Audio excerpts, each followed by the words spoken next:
Welcome to a new Triggre Weekend Masterclass. And in this masterclass, I'm going to talk about comma-separated strings in this case. Sometimes you have a table with values and you need to create a long list of all those values which are separated by a comma. And I'm going to explain to you two ways of which you can do that. One, with, in this case, a supplier and a contact person, and every line consists of a supplier, comma, contact person, and on the next line, the next supplier, contact person, etc., etc. And the other one that I would like to show you is that we just create one big text with only the supplier names. So there's only one line with a lot of suppliers on that line. So let me show you in the application how that looks, and after that we are going to show you how you can create that yourself in the designer. So in this case we have, like I said, two options, and we're going to create a list with details separated by commas. So we are going to turn this table, which we have over here, into this list.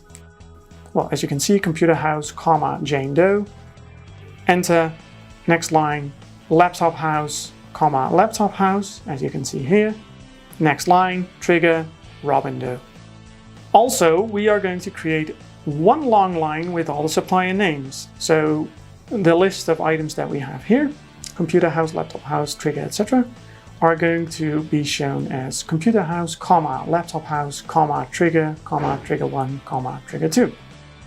So I'm going to hit the button Show Me the Lists to show you the lists. There you go. And I also put them into a text form field so you can see the difference. So we have the list here. As you can see, it's all separated by new lines. And this is one big line with the commas over here. What I also showed you here is we have the initial generated text, including a return, and the end result. I'm going to show you how this works in the designer, and after that I'm going to switch back to this page to show you what I mean exactly by a function that I use. So let's go to the designer. What we need in this case are, we have a user flow. We have flow parts, but in this case it is absolutely necessary to also create a data item. Well, let me show you the user flow first, because that's like the most easy one. Now we have it. We've got the page with the tables that I showed you. Then we're going to make the comma separated list, and after that I showed you the list itself. Let me go to the data items first, and then I'm going to show you the flow parts. Like I said, it is absolutely mandatory to create a data item, or at least a property in a data item, to make this work. So in this case, I've created a data item, a specific one called temp comma separated list. And in this case, there's only one property, which is called temp list.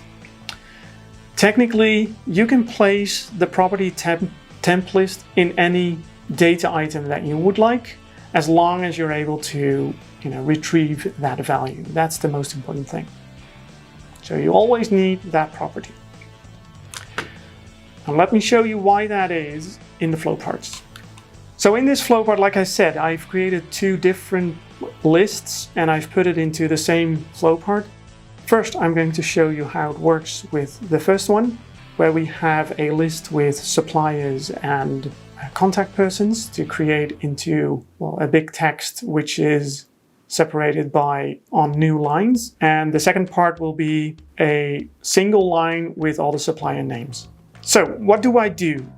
First of all, in this case, I have to retrieve all the suppliers, and I need to create, in this case, a data item temp list for all supplier data. If you're going to use a property in another data item, it would be enough to have a lookup here as well to retrieve that temporary property. So there are two different ways. And what I do is I have a repeat action where I go through every supplier that we have. And after that, I have to do some additional calculations to, well, make the list as I want to.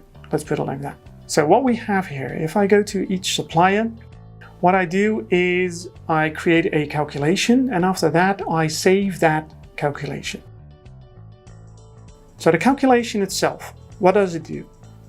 I take the temp list that I just created. So I take the value that I saved into my data item, and that is very important, because what I do after that is first I add a new line as a specific value. So as you can see here, there's a new line. You see? There you go. It was already there. And it's important to do that at the front of the calculation. So you begin by adding the new line.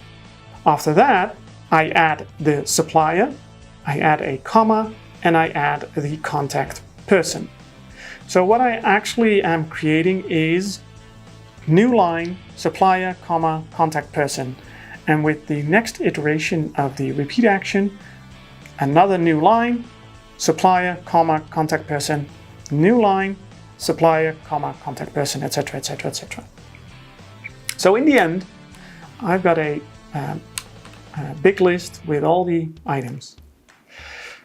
Because I retrieve the value, well, I have the temporary value. And what I do is I retrieve that temporary value and add the information with each iteration. However, if I would not save that information, in the end, I would only have the final record in the end result. So what I need to do is I have to save every time I've created a new line. So after the first line, I'm going to save it in my temporary property. After that, when I go to the next line, I retrieve that value and add a new line. I save that line, which contains 2 lines now, and do that over and over and over again. So in the end, I have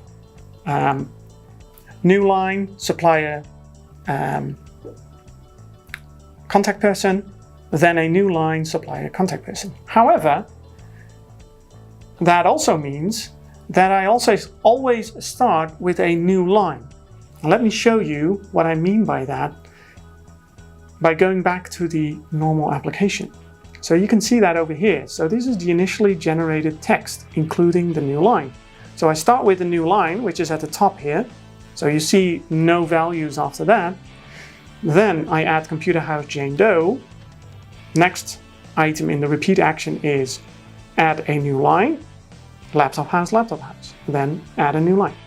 I don't want that first value actually. So I need to remove that from my text. And what do I do for that? Well, this is the complete value in our temporary list. So what you see here is the same as what you see here. Okay, so what do I need to do?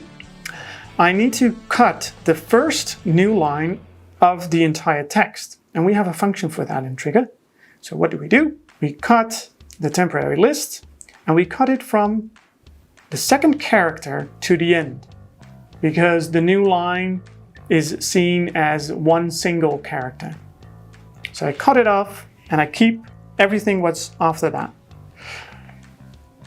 If you would put it at the end, it's a little bit more tricky because there's a function for that as well in Triggre, but then I have to calculate how many characters long it is. I have to subtract 1.